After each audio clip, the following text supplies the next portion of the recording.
Olá, meus amigos, meus irmãos. Aqui estamos chegando mais uma vez para estudarmos um pouco mais o Evangelho de Jesus à luz da doutrina espírita.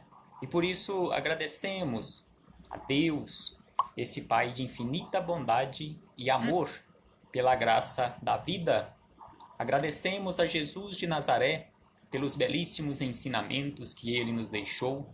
Agradecemos aos espíritos amigos pelo amparo, pela proteção, pela assistência que sempre tem nos dado, sempre tem nos dispensado. Agradecemos a todos os companheiros que têm nos auxiliado nesses estudos ao longo desses dias. E hoje estamos retornando aqui mais uma vez, neste dia 4 de maio de 2020, para darmos continuidade aos nossos estudos da doutrina espírita. E hoje faremos mais um estudo, uma segunda parte daquele livreto que começamos a estudar há poucos dias, Espiritismo e o Centro Espírita, o que é? Então hoje faremos um segundo estudo sobre o que é Espiritismo, o que é o Centro Espírita, o que nós encontramos no Espiritismo, o que nós buscamos e encontramos no Centro Espírita. Será que no Espiritismo, será que a doutrina espírita nos oferece as respostas que nós precisamos? Em especial aquelas respostas filosóficas também, que via de regra nós fazemos, que somos ou quem somos? A doutrina espírita, conforme nós sabemos, responde, ou seja, o Espiritismo responde, que somos? Todos nós sabemos hoje que somos seres imortais, espíritos, vivenciando uma experiência humana. E ainda tem um outro questionamento que normalmente nós fazemos ou ouvimos as pessoas fazerem: antes de nascer, o que éramos? Essa resposta, inclusive, tem o questionamento aqui que vamos estudar, ela está na questão 134A. Antes de nascermos aqui no corpo físico, já éramos espíritos, já existíamos. Então, na sequência, temos um outro questionamento que também o Espiritismo responde. Por que as pessoas são tão diferentes umas das outras? Por que existem tantas diferenças umas das outras? Inclusive, nós já fizemos referência à resposta deste questionamento em relação a essas diferenças. E essas diferenças nós encontramos em especial naquelas respostas dos questionamentos que estão a partir da questão número 100 de O Livro dos Espíritos, quando Kardec trouxe para nós, nessa forma de questionamentos, e os espíritos amigos responderam, aquela classificação dos espíritos. Então, cada um de nós nos encontramos em um degrau desta imensa ou infinita escada evolutiva. E essas diferenças nós encontramos também se olharmos na nossa fisionomia, olharmos na via pública pessoas passando por nós e olhando nas fisionomias, vamos encontrar ali pessoas completamente diferentes. Olhando em especial a nossa impressão digital. Existe na face da Terra, ou já foi encontrada na face da Terra, alguma impressão digital igual à do outro? Uma impressão digital de um ser humano igual à impressão digital do outro? Pelo que eu saiba até hoje, não. E a impressão digital, no nosso físico, ela é moldada pelo espírito, que é único. Não existe um espírito igual ao outro.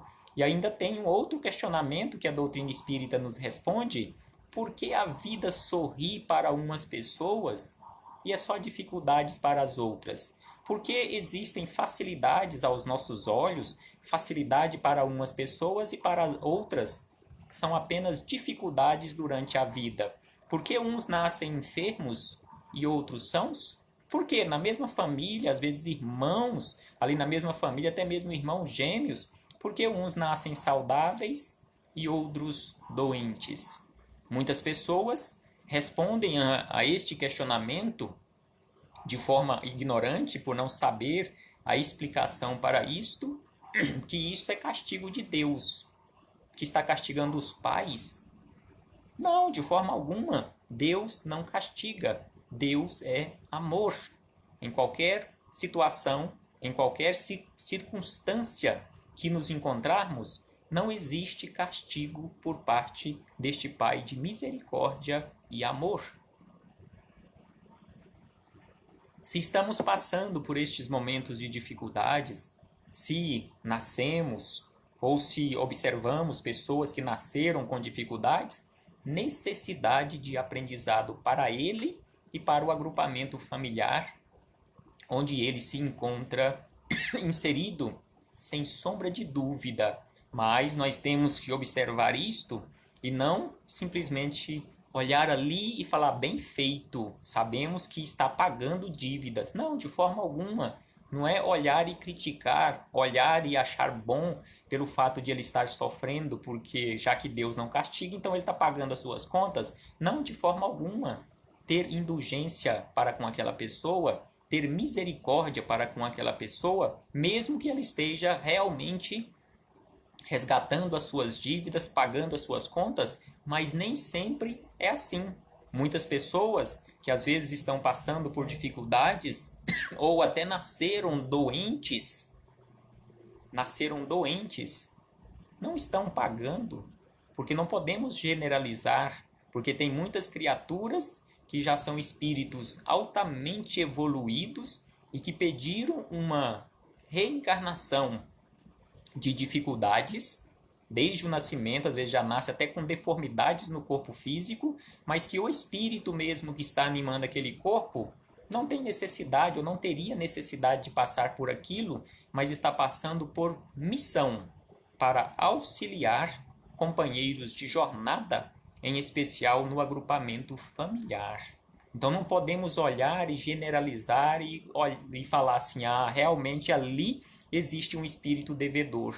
Nem sempre. Então não podemos olhar com estes olhos. Temos que olhar com os olhos do coração. E aí tem um outro questionamento que a doutrina espírita também nos responde. Por que uns são pobres e outros são ricos? Também a este questionamento, normalmente as pessoas respondem que é castigo de Deus. Também não existe castigo de Deus nisso aí. Na verdade, não existe em ponto nenhum da nossa vida castigo por parte de Deus. É a lei de causa e efeito funcionando naturalmente na nossa vida, onde quer que estejamos, no corpo físico ou fora dele, ela está funcionando constantemente. De onde viemos? Então, outro questionamento filosófico que a doutrina espírita nos responde: de onde viemos? Hoje nós sabemos que viemos do mundo espiritual. E para onde vamos? Para onde iremos depois de deixarmos este corpo físico? Retornaremos para o mundo espiritual, onde é a nossa verdadeira morada, já que aqui nós nos encontramos realizando experiências. Aqui nós nos encontramos realizando experiências no corpo físico, já que na verdade não somos este corpo físico, somos seres imortais vivenciando uma experiência humana, seres imortais vivenciando uma experiência humana para o seu crescimento, para o nosso crescimento, a nossa iluminação espiritual. O que estamos fazendo na Terra? Já acabamos de dizer, estamos aqui aprendendo. Não estamos aqui sendo castigados, não estamos aqui em férias. Estamos aqui em período de educação ou reeducação para todos nós. Onde encontrarem fatos tão diferentes a justiça divina? É só olharmos para nós. Em tudo existe, em tudo há a justiça divina. O que não existe para Deus é injustiça. Só existe justiça em todos os quadrantes do universo, porque Deus, ele é a própria justiça. Ele entrega a cada um aquilo que é seu. E por último, um outro questionamento: o que acontecerá conosco depois da morte física? Depois que morrermos, tudo acabará? Hoje nós sabemos que não. Na verdade, já sabíamos disso há muito tempo. A nossa consciência já nos dizia que Deus, sendo justo, não poderia tudo acabar com a morte do corpo físico. Então, em morrendo o corpo físico, em cessando as funções biológicas deste corpo físico, nós retornaremos para a nossa verdadeira morada, que é o mundo espiritual, porque este corpo físico nada mais é que um instrumento, uma ferramenta, um equipamento belíssimo, uma máquina belíssima que Deus nos concedeu como empréstimo provisório para trabalharmos o nosso crescimento. Então aqui nós chegamos para o primeiro questionamento da noite deste livreto sobre o que é o Espiritismo, o que é o Centro Espírita, o questionamento número 5, já que no primeiro encontro nós estudamos os questionamentos de 1 a 4. Então, no questionamento número 5, o pessoal da editora ID, ou Instituto de Difusão Espírita, elaborando esses questionamentos que normalmente são feitos nas casas espíritas, são feitos nos meios de comunicação, então eles trouxeram aqui da seguinte maneira: o Espiritismo proclama a crença em Deus ou nos espíritos? Nós espíritas acreditamos em Deus ou acreditamos nos espíritos? Um questionamento muito interessante, já que muitas pessoas que não conhecem o Espiritismo acham que nós não acreditamos em Deus. É só nós olharmos qual foi o primeiro questionamento que Kardec fez aos espíritos amigos, inaugurando a codificação da doutrina espírita. Kardec fez o questionamento exatamente querendo saber que é Deus. Que é Deus? Então este foi o questionamento que Kardec fez e deixou para a espiritualidade responder, e a espiritualidade respondeu de uma forma bem simples, curta, ou seja, bem sucinta, mas de uma coisa, algo muito profundo, porque eles, na resposta, disseram simplesmente que Deus é a inteligência suprema, não existe algo igual, é a inteligência suprema ou supremada, causa primeira de todas as coisas.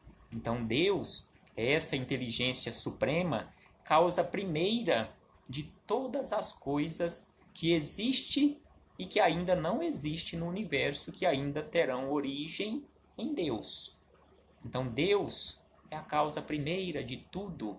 Então a resposta para este questionamento nos diz o seguinte, que o Espiritismo prega, através de uma convicção firmada na fé raciocinada, já que a nossa fé, a fé espírita, não é uma fé cega, não é uma fé de ouvir falar, mas é uma fé raciocinada, uma fé estudada na lógica e no bom senso, a existência de Deus como inteligência suprema, causa primeira de todas as coisas, sendo Ele, ou seja, Deus, misericordioso, justo e bom, e vem confirmar a imortalidade da alma. Então aqui nos fala de Deus misericordioso, Deus justo e bom. E ainda a doutrina espírita vem confirmar a imortalidade da alma. Ou seja, somos imortais. Estamos aqui vivenciando, utilizando este corpo físico para novas experiências, para novos aprendizados. E ainda eles dizem o seguinte: segue os ensinamentos racionais e coerentes dos espíritos. Então não é crença nos espíritos, é crença em Deus, é a certeza absoluta da sua misericórdia, da sua bondade, da sua justiça, mas os ensinamentos filtrados e recebidos pelos médiuns, mas através dos espíritos mais esclarecidos do que nós, que nos mandaram, passando pelo crivo da razão, passando pela universalidade dos ensinamentos, já que esses ensinamentos não foram recebidos em um ponto na Terra, mas de uma forma geral, espalhada pela Terra, não foi simplesmente recebido por Kardec, já que Kardec ostensivamente não exercia a mediunidade, apesar de ter uma mediunidade altamente desenvolvida intuitivamente, mas foram outros médiuns, até para dar confiabilidade aos ensinamentos, foram outros médiuns que receberam os ensinamentos dos espíritos de uma forma universal, ou seja, em todos os pontos da Terra. Segue os ensinamentos racionais e coerentes dos espíritos de ordem superior e, principalmente, os de Jesus. Os de Jesus como o único caminho para a evolução espiritual, baseados na caridade em todas as suas formas, através do amor ao próximo.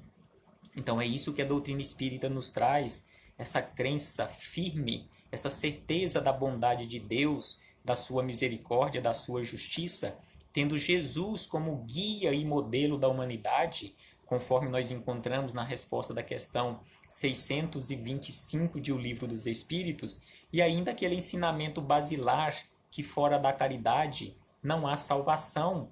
Então a doutrina dos Espíritos nos ensina que não é fora da igreja, ou seja, que não é a igreja que salva ninguém, mas sim as nossas atitudes, ou seja, fora da caridade não há salvação. Se você está praticando a caridade, você não precisa estar albergado, escondido, embaixo de uma bandeira religiosa, porque uma religião, por si só, não salva ninguém. A doutrina espírita não salva ninguém. A doutrina espírita nos oferece todas as ferramentas para a nossa transformação, desde que trabalhemos, desde que utilizemos estas ferramentas, assim como o Evangelho do Cristo nos oferece todos os meios, todas as ferramentas para a nossa iluminação espiritual. E Jesus mesmo deixou muito claro que ele também não salva ninguém.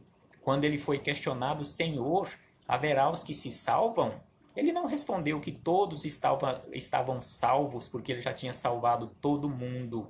Não, ele nos responde de uma forma tão clara: fazei esforços para entrar pela porta estreita. Então Jesus deixa bem claro que nós alcançaremos essa chamada salvação ou iluminação espiritual através do nosso esforço de transformação, de amor ao próximo, na prática da caridade mais pura. E ainda nos diz o seguinte, no questionamento seguinte, no questionamento número 6. Espírito é coisa do mal? Tem muitas pessoas que quando fala em espírito, ou ouve falar em espírito, até faz o sinal da cruz, porque diz que morre de medo de espírito, que quer distância de espíritos. Quanta ignorância quando a pessoa age desta forma. Não estamos aqui criticando, mas é lógico chamando a atenção para a necessidade do esclarecimento. Exatamente por isto que estamos aqui. Não para ensinar, não para dar aula para ninguém, mas para aprendermos juntos. Por que ter medo de espírito? Se você é um espírito encarnado, se você está animando um corpo físico, você não é este corpo físico. Quem vos fala neste momento não é um corpo físico, é um espírito. É um espírito que neste momento, nesta existência física, tem um nome que os meus pais me deram, Vanildo. Mas o meu nome não é este. Quantos nomes eu já tive ao longo da minha existência? Não sabemos, mas com certeza não somos este corpo físico, somos cada um de nós, seres imortais, vivenciando uma experiência humana. Então, por que ter medo de espírito? Se você é quando você olha no espelho, você está deparando com um espírito, você está vendo ali fisicamente o corpo, mas que esse corpo é a extensão do próprio espírito.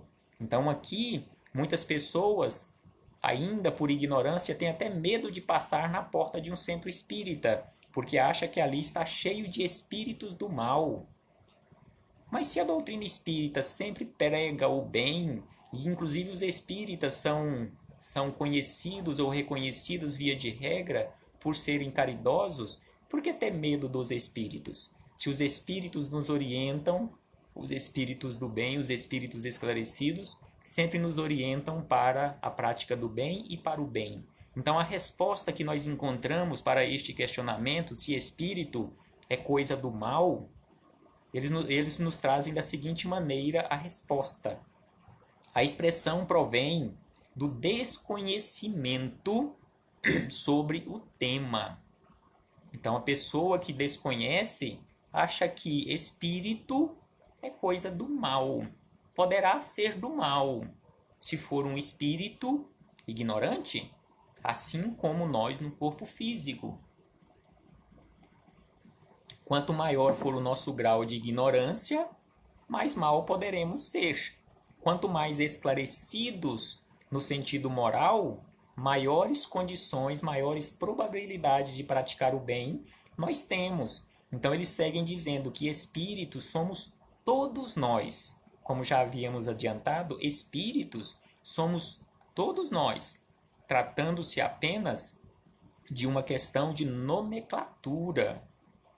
Podemos usar outros termos, mas nós, espíritos, somos simplesmente filhos de Deus. Então, todos nós somos irmãos, todos nós somos filhos de Deus. E aí, no próximo questionamento, nós encontramos o seguinte: no questionamento de número 7, diz o seguinte: o tempo de vida de um espírito é igual. O tempo de vida de um espírito é igual ao do corpo? Um questionamento também muito pertinente. Poderia até ser, e muitas pessoas acreditam que seja assim, na chamada doutrina panteísta, que é aquela doutrina que acredita ou que prega que fazemos parte de um todo, de um bolo, e que estamos aqui vivenciando uma experiência e que essa experiência ela é única e que ao retornarmos, ao deixarmos este corpo físico, ao morrermos neste corpo físico, ou esse corpo físico cessar as suas funções orgânicas, voltaremos para este todo. Não temos uma identidade. Então, para estes companheiros da doutrina panteísta, o espírito teria a mesma idade do corpo, que ele seria criado no momento da concepção e, ao cessar as funções orgânicas, ele também morreria. Mas onde está a justiça de Deus nisso aí? A doutrina espírita vem e nos mostra e nos esclarece a justiça de Deus funcionando. E Jesus também nos falou sobre isto, que para alcançarmos o reino de Deus seria necessário ter várias e várias experiências, que para alcançar o céu era necessário nascer de novo da água e do Espírito. Então Jesus nos falou sobre a imortalidade da alma, Jesus nos falou sobre reencarnação, Jesus nos falou sobre a justiça de Deus, ou que Deus é a própria justiça. Então aqui a resposta para este tempo do espírito, se é o mesmo tempo do corpo, eles nos dizem o seguinte: o espírito é imortal e, como criação de Deus, nunca mais deixará de existir em continuado processo de aprendizado e experiência. O corpo é instrumento temporário de que se utiliza para aprender e evoluir. Então, o espírito, ele é imortal. Então, aqui, abrindo um parêntese para este início de resposta, onde eles nos dizem que o espírito é imortal, nós no meio espírita, via de regra, cometemos um erro, um equívoco em nos referindo sobre o espírito imortal. Via de regra, nós usamos o termo que o espírito é eterno. Não, o espírito não é eterno. E essa resposta aqui está certinha. O espírito é imortal. Eterno e imortal tem uma diferença enorme. Imortal é aquele que nasceu um dia, saiu das mãos do Criador e nunca mais morrerá. Eterno, só Deus, porque só Deus existe de todo o sempre. Nós, criaturas, tivemos um ponto de partida, mas a partir deste momento que ganhamos essa identidade, tivemos esse ponto de partida, igual nós encontramos lá na Gênese mosaica, o primeiro livro do Pentateuco mosaico, sobre o sopro da vida, que nós saímos do pó da terra e recebemos o sopro da vida, simbolicamente falando. A partir daquele momento que recebemos o sopro divino ou o sopro da vida, nunca mais deixaremos de existir, mas passamos a existir a partir daquele momento, ou seja, somos imortais, eternos não. Eterno só Deus. Então aqui eles nos dizem certinho que somos imortais, que temos um corpo físico provisoriamente como ferramenta para o nosso aprendizado. E por último, para encerrarmos as nossas reflexões de hoje, vejamos a questão número 8. Existe diferença entre espírito e alma?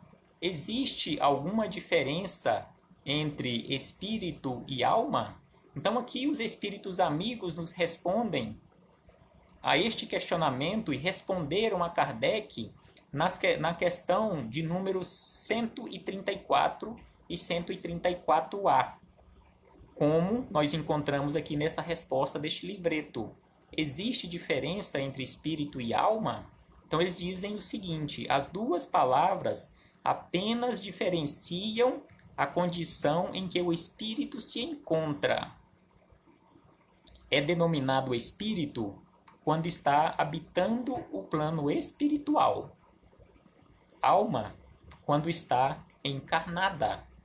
Então, para aqueles que quiserem confirmar esta resposta que eles deram aqui neste livreto da editora ID, é só irem na questão 134 e o seu desdobramento 134A, que para efeito didático, Kardec separou, neste caso aqui, espírito, quando está fora de um corpo físico, ou seja, está do outro lado da vida, ou, já que não existe esse outro lado da vida, estamos aqui também inseridos no mundo espiritual, está no extrafísico, está fora do corpo físico.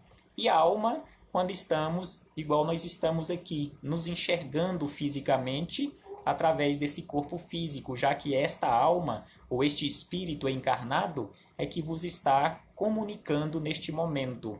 Então, que possamos refletir acerca desses esclarecimentos que nós trouxemos aqui hoje e sairmos da esfera da ignorância, porque Jesus nos fala: conhecereis a verdade e a verdade vos libertará. Não estamos aqui chamando ninguém de ignorante.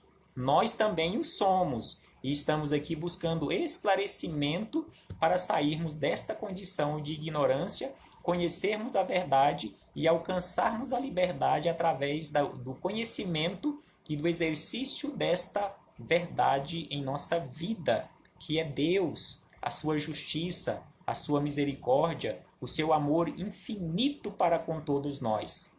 Uma boa noite a todos, meus irmãos. Muito obrigado a todos esses companheiros que se encontram ou que passaram por esta sala virtual durante estas reflexões. Muito obrigado àqueles companheiros que confiam nas nossas palavras, que gostam de ouvir as nossas palavras, as nossas reflexões, e que mesmo não estando presentes neste momento virtualmente, depois acessarão este material e estudarão tudo o que falamos aqui.